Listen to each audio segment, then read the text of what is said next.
Shalom, selamat pagi saudara-saudari yang dikasihi Tuhan Yesus. Happy Sunday.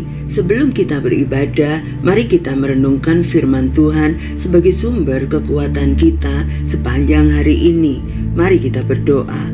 Selamat pagi Bapa yang baik, kami bersyukur untuk penyertaan Tuhan sepanjang malam dan pagi hari ini kami bangun dengan tubuh yang sehat. Kami siap menjalani sepanjang hari ini bersama-sama dengan Engkau. Beri kami hikmat-Mu untuk memahami kebenaran firman-Mu, karena firman-Mu adalah pedoman dalam hidup kami. Dalam nama Yesus kami berdoa. Amin. Tema kita pagi hari ini, tujuan kesabaran Allah, diambil dari 2 Petrus 3 ayat 3 sampai 11. Yang terutama harus kamu ketahui ialah bahwa pada hari-hari zaman akhir akan tampil pengejek-pengejek dengan ejekan-ejekannya, yaitu orang-orang yang hidup menurut hawa nafsunya. Kata mereka, di manakah janji tentang kedatangannya itu? Sebab sejak bapa-bapa leluhur kita meninggal, segala sesuatu tetap seperti semula pada waktu dunia diciptakan. Mereka sengaja tidak mau tahu bahwa oleh firman Allah langit telah ada sejak dahulu, dan juga bumi yang berasal dari air dan oleh air, dan bahwa oleh air itu bumi yang dahulu telah binasa dimusnahkan oleh air bah. Tetapi oleh firman itu juga langit dan bumi yang sekarang terpelihara dari api dan disimpan untuk hari penghakiman dan kebinasaan orang-orang fasik.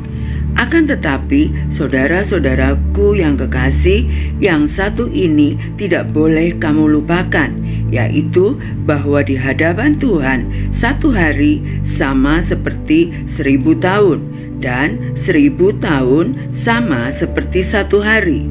Tuhan tidak lalai menepati janjinya, sekalipun ada orang yang menganggapnya sebagai kelalaian, tetapi Ia sabar terhadap kamu karena Ia menghendaki supaya jangan ada yang binasa, melainkan supaya semua orang berbalik dan bertobat. Tetapi hari Tuhan akan tiba seperti pencuri. Pada hari itu langit akan lenyap dengan gemuruh yang dahsyat, dan unsur-unsur dunia akan hangus dalam nyala api, dan bumi dan segala yang ada di atasnya akan hilang lenyap. Jadi, jika segala sesuatu ini akan hancur secara demikian, betapa suci dan salehnya kamu harus hidup. Seorang guru memberi ujian kepada murid-muridnya dengan batas waktu tertentu. Ada murid yang cepat selesai, ada yang lambat. Guru itu melihat ada murid yang masih berusaha keras, lalu memberi tambahan waktu. Bukan karena ia lupa jam, melainkan karena ia ingin murid-muridnya punya kesempatan terakhir untuk menyelesaikan ujian. Dalam surat Petrus pun menegaskan bahwa akan datang hari Tuhan, hari penghakiman, di mana dunia ini akan lenyap. Namun ada orang-orang yang mengejek dan meragukan janji itu, karena menurut mereka Tuhan terlalu lama menunda. Faktanya penundaan itu bukan karena Allah lalai, melainkan karena kasih dan kesabarannya. Tuhan memberi kesempatan bagi manusia untuk bertobat dan kembali kepadanya. 2 Petrus 3 ayat 9. Kesabaran Allah adalah panggilan supaya kita hidup tidak sembrono, tetapi hidup kudus dan saleh, menantikan kedatangannya dengan setia. Ada 3 tujuan kesabaran Allah agar kita: 1. Berbalik dari dosa. Jangan menyia-nyiakan kesempatan pertobatan. 2. Hidup dalam kekudusan, mempersiapkan diri menyambut hari Tuhan. Ketiga, memberitakan Injil supaya orang lain juga beroleh kesempatan mendapatkan keselamatan.